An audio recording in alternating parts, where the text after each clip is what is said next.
Nous allons lire du livre de la Genèse, chapitre 7, verset 1.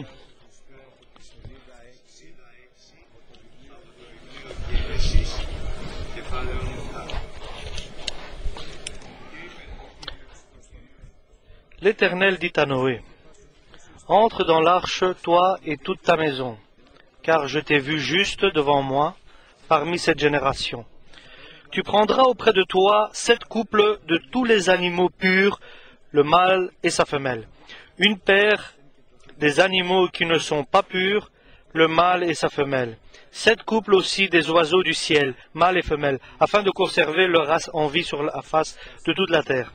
Car encore 7 jours, et je ferai pleuvoir sur la terre 40 jours et 40 nuits, et j'exterminerai de la face de la terre tous les êtres que j'ai faits. »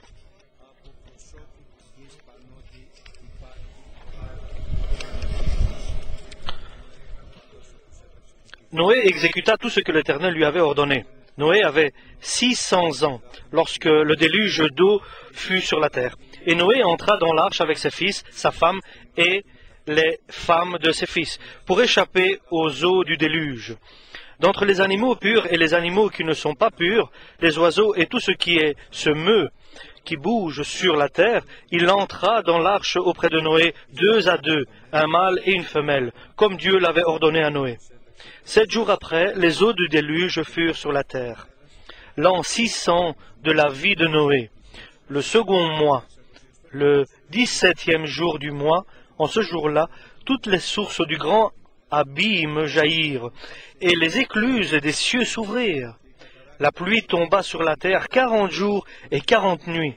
Ce même jour entrèrent dans l'arche de Noé Sem, Cham et Japheth, fils de Noé, la femme de Noé et les 3 femmes des fils de Noé, avec eux, et tous les animaux selon leur espèce, tout le bétail selon son espèce, tous les reptiles qui rampent sur la terre selon leur espèce, tous les oiseaux selon leur espèce, tous les petits oiseaux et tout ce qui a des ailes. Ils entrèrent dans l'arche auprès de Noé, 2 à 2, de toute chair ayant souffle de vie. Il entra mâle et femelle, de toute chair, comme Dieu l'avait ordonné à Noé. Puis l'Éternel ferma la porte sur lui. Le déluge fut 40 jours sur la terre. Les eaux crurent et soulevèrent l'arche, et elle s'éleva au-dessus de la terre. Les eaux grossirent et s'accrurent beaucoup sur la terre, et l'arche flotta sur la surface des eaux.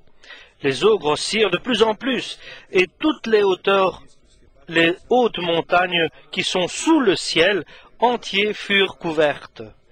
Les eaux s'élevèrent de 15 coudées au-dessus des montagnes qui furent couvertes. Tout ce qui se mouvait sur la terre périt. Tout, tant les oiseaux que le bétail et les animaux, tout ce qui rampait sur la terre et tous les hommes. Tout ce qui avait respiration, souffle de vie dans ses narines, et qui était sur la terre, sèche, mourut.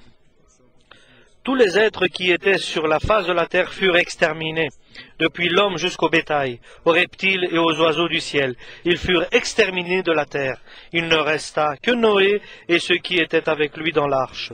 Les eaux furent grosses sur la terre pendant 150 jours. Amen. Les prophéties ont une fin. Dieu prévient, il prépare, il appelle, il s'efforce pour le salut de l'homme, et après il accomplit.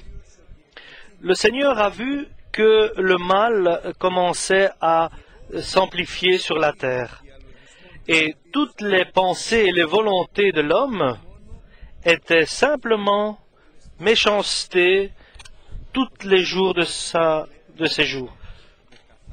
vie.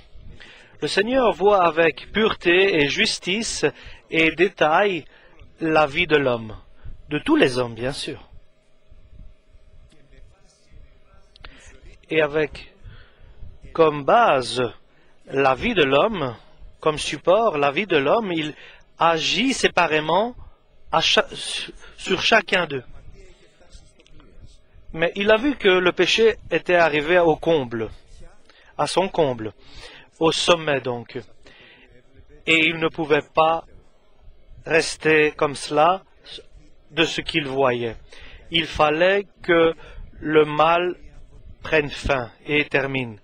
Et à la victoire, bien sûr, du diable. Parce que nous savons que dans le péché, c'est la victoire du diable. Et cette victoire du diable, elle est déterminative. Elle est avec les ruses du diable, guide et dirige les hommes directement dans la perdition et dans l'enfer. L'enfer, laquelle Dieu n'a pas préparé pour les hommes, mais pour le diable et ses anges.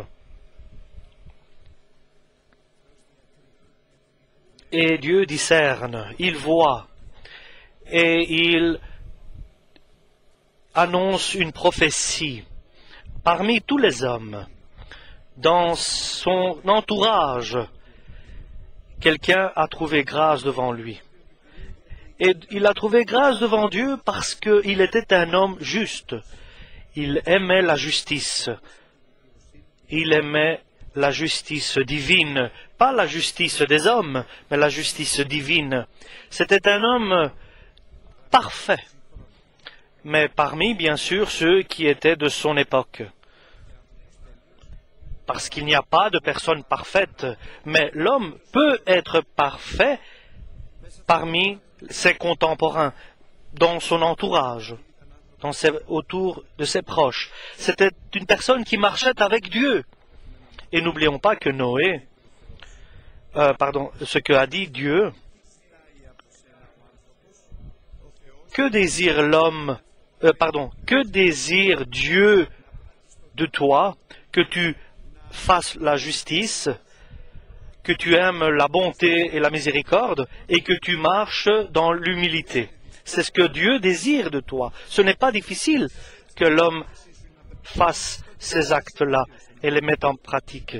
Et alors tu seras parfait devant Dieu si tu accomplis ces volontés divines. Si tu aimes, par exemple, être injuste avec les autres, tu dois changer, tu dois te transformer, c'est préférable qu'on soit injuste envers toi que toi tu sois injuste envers les autres.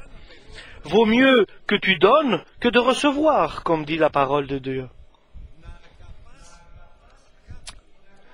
Tu dois aimer l'amour. Tu dois aimer la miséricorde, la compassion, et tu dois aimer aussi le pardon et la tolérance. Tu dois aimer aussi la gentillesse, la paix et l'unité de la perfection, c'est l'amour. Et en fait, de marcher et d'avancer sur les pas de Dieu, du Christ. Et en tout point, ce que le Seigneur désire. Parce que, chers frères et sœurs, la fin de toute chose, nous dit la parole de Dieu, est proche. Réveillez-vous de votre sommeil parce que le Seigneur arrive, c'est la fin. L'œuvre du Seigneur arrive à son terme, au moins pour la période de la grâce, parce qu'il y a aussi des événements qui vont suivre. Et Dieu a dit à Noé, « Moi, je détruis toute la terre. » Et je la détruis avec quelque chose qui ne s'est jamais produit, avec un cataclysme. Les abîmes de l'eau, de la terre va s'ouvrir et l'eau va jaillir. Je vais ouvrir les cascades du ciel et l'eau va tomber sur la terre. Et il va couvrir, et cette eau va couvrir toute la surface de la terre. Et selon qu'il entendait cela, Noé écoutait cela avec attention et beaucoup de respect. Dieu lui avait révélé cela parce qu'il était un homme juste devant lui, devant Dieu, parfait parmi ses semblables, et il recherchait la face de Dieu. Dieu s'était révélé à lui, et sa parole s'était révélée à Noé, et la voix de Dieu s'était révélée à lui. Et Noé connaissait, savait que ce que Dieu dit est la vérité, parce que lui va les accomplir. Il mettra cela en pratique. Non seulement il lui dit la vérité, mais il lui dit aussi ce qu'il va accomplir, ce qu'il va faire. Et Noé a cru aux paroles de Dieu. Et maintenant, avec une plus grande attention, il cherche ce qu'il doit accomplir, ce qu'il doit faire dans cette grande tribulation qui arrive et dans ce cataclysme terrible qui va arriver sur la terre, laquelle, bien sûr, Dieu le permet et va l'accomplir à cause du péché qui est arrivé à son comble. Et le seul qui peut révéler à Noé ce qu'il doit faire, c'est Dieu lui-même.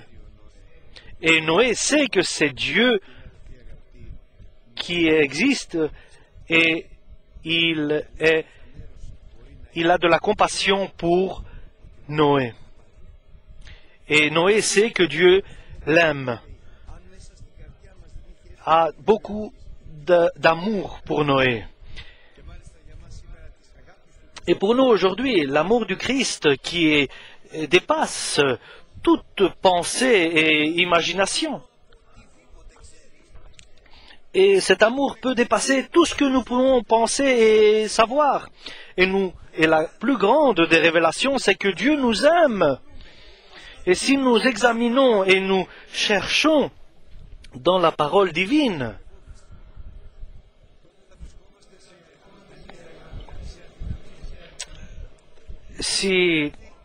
seulement si nous dépassons les limites de la connaissance, de notre connaissance et de nos expériences, et même de notre expérience spirituelle, si nous dépassons tout cela, et même ce que le Dieu nous a déjà révélé jusqu'à présent, si nous dépassons tout cela, et nous cassons le cocon dans lequel nous sommes, comme un petit poussin qui veut sortir de son cocon, de sa coquille. Il est prêt à sortir de sa coquille, et il brise sa coquille, et il reste qu'une chose à faire, c'est de briser cette coquille et de sortir de cette coquille dans laquelle il se trouve. Il faut que nous cassions la coquille de nos connaissances, de nos spiritualités, et que nous nous retrouvions dans les bras de Dieu, dans ses bras et dans son amour, lequel dépasse toute connaissance humaine, et de connaître l'amour divin. Et il est très important, chers frères et sœurs, j'avais toujours un doute.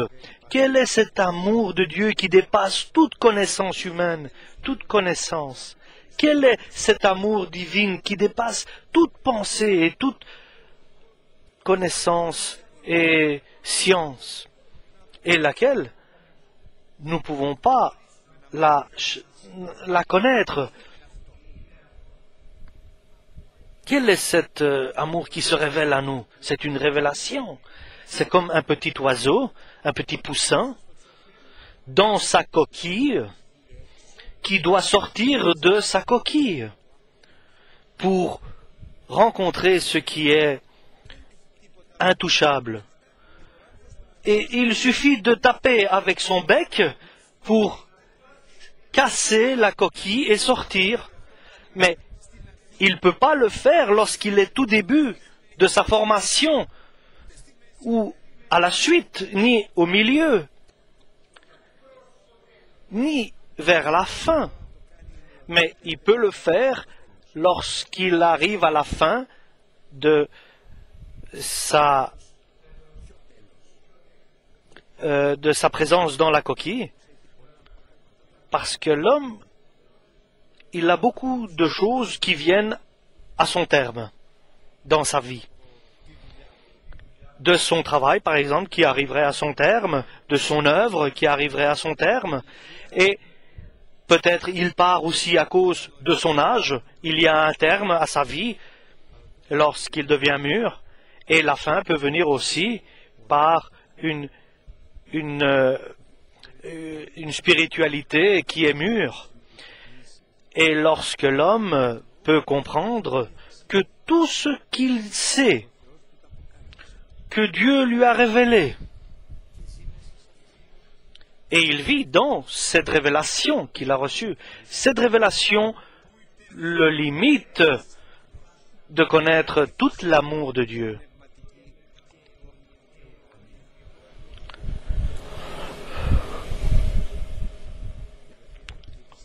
Et chers frères et sœurs, je pense que Dieu veut nous guider jusqu'à la fin, veut nous diriger jusqu'à la fin, parce que la fin est proche. Et il suffit que nous sortions, de sortir et de nager dans l'Esprit Saint, dans la présence de Dieu, et de vivre et de connaître cet amour qui dépasse toute pensée humaine. Et voici ici Noé, lequel Dieu lui a dit, pour que tu sortes dans la vie nouvelle, parce que la catastrophe va revenir, mais il y aura une vie nouvelle après.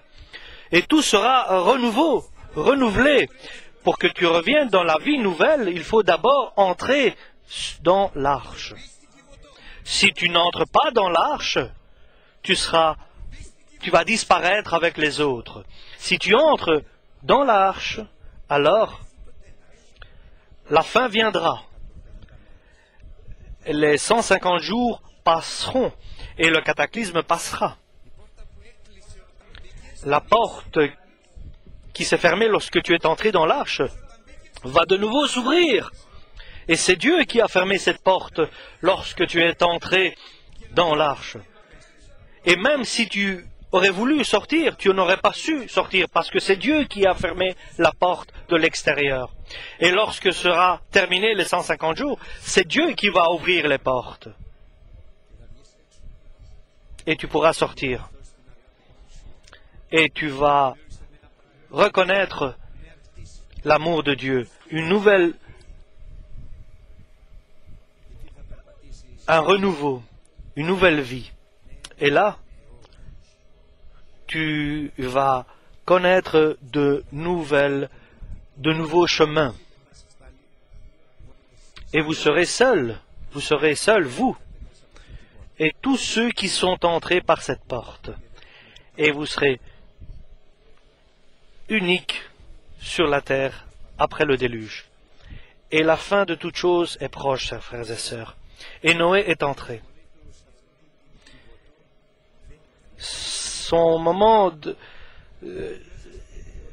Ces moments où il était dans l'arche n'étaient pas agréables pour lui. Ce n'étaient pas ses meilleurs moments. Mais c'était l'unique façon de recevoir le salut dans cette arche. Les animaux vivaient 150 jours, 5 mois et quelque chose, jusqu'au jour où ils sont tous sortis de l'arche. À peu près une demi-année, à peu près 6 mois, nous pouvons dire qu'ils sont restés. Mais c'était indispensable que cela se passe. Et l'apôtre Paul nous dit, par la foi, Noé a été averti par ce qu'il ne voyait pas. Il a eu peur et crainte. Et avec respect, il a entendu la parole de Dieu et il a construit une arche, un bateau, et il est devenu héritier de la foi en Dieu. Et dans cette arche, c'était peut-être les moments les plus difficiles pour Noé et sa famille. 6 mois dans l'arche avec les animaux, de faire tout ce qu'il fallait dans leur vie pendant tous ces jours. Et Noé était là, dans ses odeurs, dans, bien sûr, les difficultés, dans les cris, dans la difficulté. Mais il avait un espoir que dans cette arche, de la difficulté et de la souffrance et de l'agonie, et même tout était difficile. Dieu avait préparé de lui révéler son amour dans cette tribulation qu'il a traversée, dans cette difficulté. Et l'Écriture nous dit, comme à l'époque de Noé, les gens mangeaient, buvaient, ils se mariaient, ils construisaient, ils plantaient, jusqu'au jour où est arrivée la fin du monde, pour qu'arrive le début de la nouvelle vie, du nouveau monde. Et tous ceux qui ont cru sont entrés. Mais tu ne peux pas connaître l'amour de Dieu. Tu ne peux pas sortir de la connaissance et de l'expérience de ta vie si tu ne crois pas que Jésus-Christ, que Dieu a préparé pour nous, pour chacun de nous séparément, cet amour du Christ qui dépasse toute pensée, toute imagination. Et lorsque nous entrons dans cet amour de Dieu qui dépasse toute imagination, alors nous connaîtrons, parce que viendra en nous habiter la totalité divine, c'est-à-dire une Église parfaite, sainte, sanctifiée, et n'ayant ni tache, une Église prête pour l'enlèvement de l'Église. Et si nous ne traversons pas par l'arche, et bien sûr je veux dire notre arche à nous, c'est-à-dire que l'arche avait des chambres dans différents étages, et chaque chambre était la chambre de chacun, et une de ces chambres était la chambre de Noé, et chacun a trouvé sa place dans cette arche, mais tous dans l'arche qui est l'Église du Christ. Si nous passons pas dans cette chambre qui est la nôtre, notre chambre, nous n'allons pas connaître l'amour du Christ. Et si nous passons là, nous avons besoin de patience. Nous avons besoin d'une grande patience, de faire la volonté de Dieu et de bénéficier ses promesses, les promesses divines. Chers frères et sœurs, la fin de toute chose est proche. Restez éveillés et faites attention et priez pour que vous ne soyez pas tombés dans la tentation et qu'on se retrouve ce jour-là rempli de la présence divine. Nous ne sommes pas encore arrivés là, mais Dieu va nous faire comme cela. Noé n'était pas dans la nouvelle vie dans laquelle Dieu avait préparé, et il avait donné même un signe, l'arc-en-ciel. Jusque-là, il n'y avait pas eu de pluie, il n'y avait pas d'arc-en-ciel.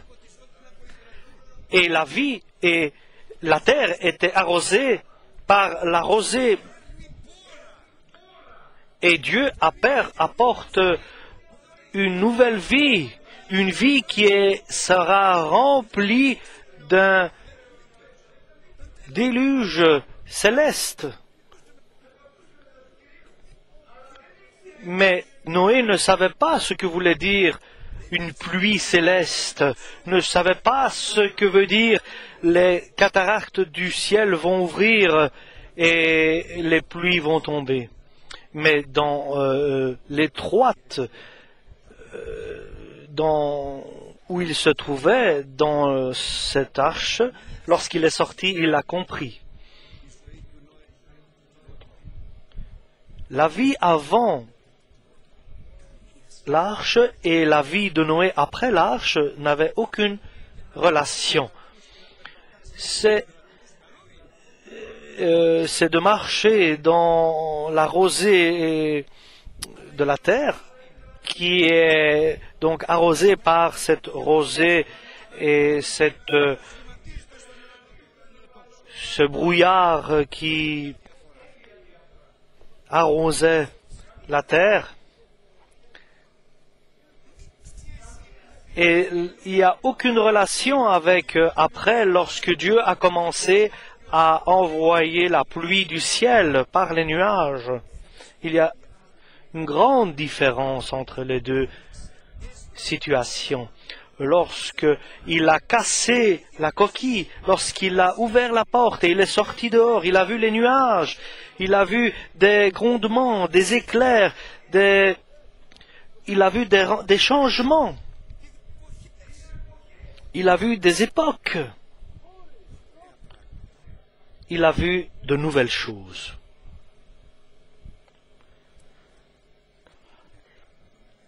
Nous allons voir aussi de nouvelles choses. Amen.